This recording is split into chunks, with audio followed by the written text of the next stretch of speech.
Yes, ikaze tubahaye ikaze kuri YouTube channel yacu kandi yanyu Sam plus N, tukaba tubazaniye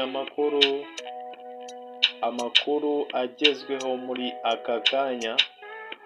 Reka duhere ku nkuru y'umuhanzi Bwiza, akaba yaranyarukiye kuri Instagram ye akora live aganiriza abafana ndetse bamubaza n'ibibazo bitandukanye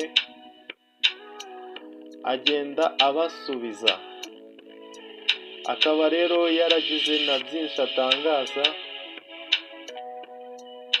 avuga ko hari gahunda afitanye na The Ben yo kuremera abantu cyangwa se kubagabira,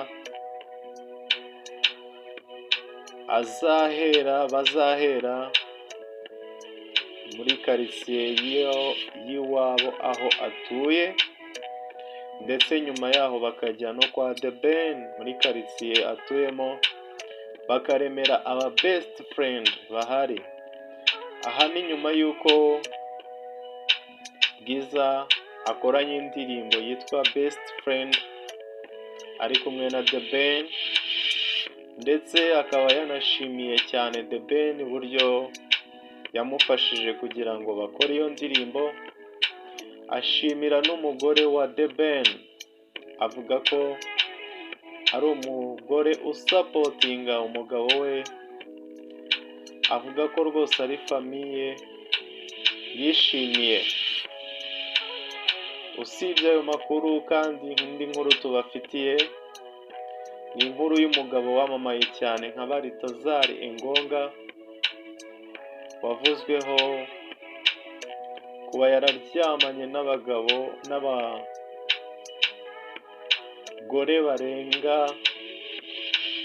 bagera kuri 200, ndetse baje gutangaza ko hari video 400 zabo.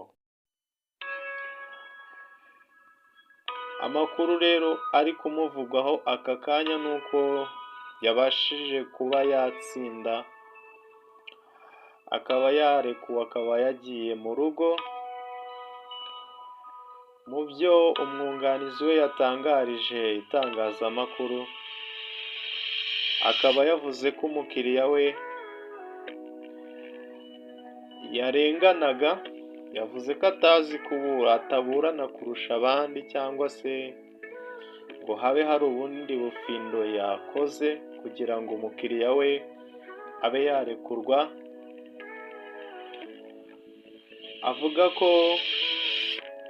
ibimenyetso byagiye bigaragara ko Baritazari harimo akagambane, ko basabye ko ayo mavideo bavuga 400 yagaragazwa ariko ntagaragazwe, ahubwo hakagaragara video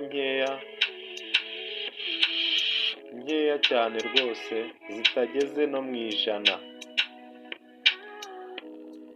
Ikindi kandi yavuze ko bamwe mu batangabuhamya bagiye baza mu rukiko, umukiriya we akabona ni ubwa mbere ababonye, ndetse bababaza aho baryamaniye, bakavuga muri hoteli, bababaza iyo ariyo bakajijinganya, bikagaragara ko barimo kubeshya. Ibyo rero ni iby'umwunganizi wa Baritazari yagiye atangaza, avuga ko gusa hari ibindi birego bikirimo mu rukiko bazajya bajya kwitaba kugira ngo byose birangire. Ngira ngo ikindi twabagezaho nko muri zimwe mu ndirimbo zasohotse, nk'iyo twababwiraga yitwa Best Friend y'umuhanzi Bwiza ari kumwe na The Ben. ni indirimbo nziza yagiye hanze, ndetse hari indirimbo yitwa Mami ya Roskana, ushobora kugenda ukayumva. Umuhanzi Zero Trap, ku bantu bakunda trap mwagenda mukumva indirimbo yasohoye, ndetse n'abandi bahanzi batandukanye. Ukunda umuziki, hari indirimbo nyinshi wagenda ukumva. Reka tubashimire, amakuru yo tuzajya tuyabaha umunsi ku munsi. Murakoze.